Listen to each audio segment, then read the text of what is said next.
Hey guys, real short one today, but I just saw Castlevania Season 3, and I wanted to give you all my thoughts. Now I'm going to go over each of the plot lines and all the characters involved in them.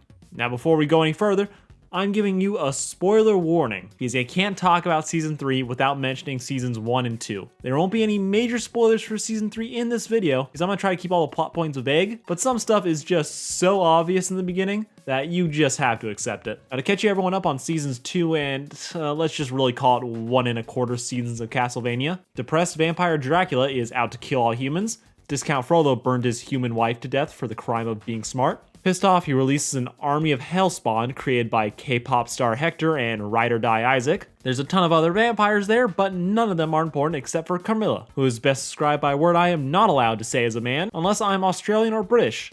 Well, this clip will have to suffice. What a perfect asshole.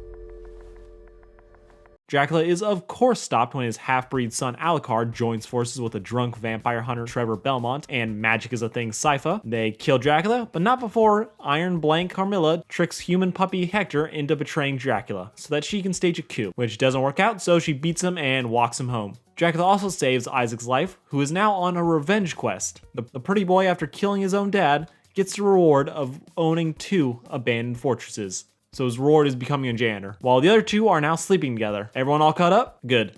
Let's dive on into this season.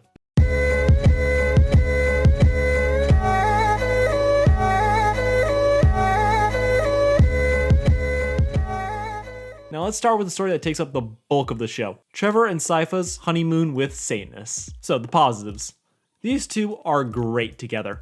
Their chemistry and banter are easily a highlight of this show, and it is so refreshing to see a couple in animation that actually acts like a couple. Honestly, this could be a domestic comedy just about them, and I would still watch it. The plot though feels really dragged out, and I honestly think they could have cleaned up this mess in an hour if they had just skipped straight to the fighting. Okay, well she could. Fire and ice bending is just too OP in this show. Next up is my favorite plotline, Isaac's Therapy World Tour, featuring wise old people and rude everyone else. This is easily the best story in this season.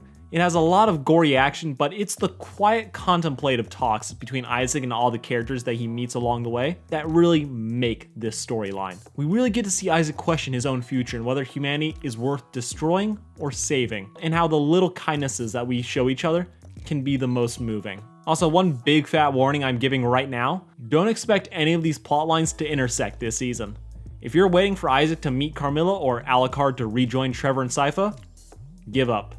It doesn't happen this season. Next, coming in for a close second for my favorite part of the story, we get the real vampire wives of Styria and how to train your human. If you like the court intrigue of season 2, this is where you're going to be getting your fix. We meet the rest of Carmilla's team. We have ripped lesbian Striga, porcelain doll Lenore, and definitely not Josephine clone Morana. They are all great. They feel like the vampire court we should have gotten back in season 2. Each of them has a different relationship with the other, so it's fun to see them bounce off of one another. Also in the mix, we have Hector. Though his plot is pretty predictable, it's still interesting to watch. I especially love how it really makes you think about what you would do in that position, and the extent that you degrade yourself for those little pleasures in life. Next up is another newcomer to the show, Saint Germain, or Saint Germain, because screw T and I, this is Romania. Voiced by Will Do Anything vampire related Bill Nighy. Now, I really liked his character. He's that weird mix of exhausted college professor and your broke but fun uncle that you only see at Christmas. But as much as I like him,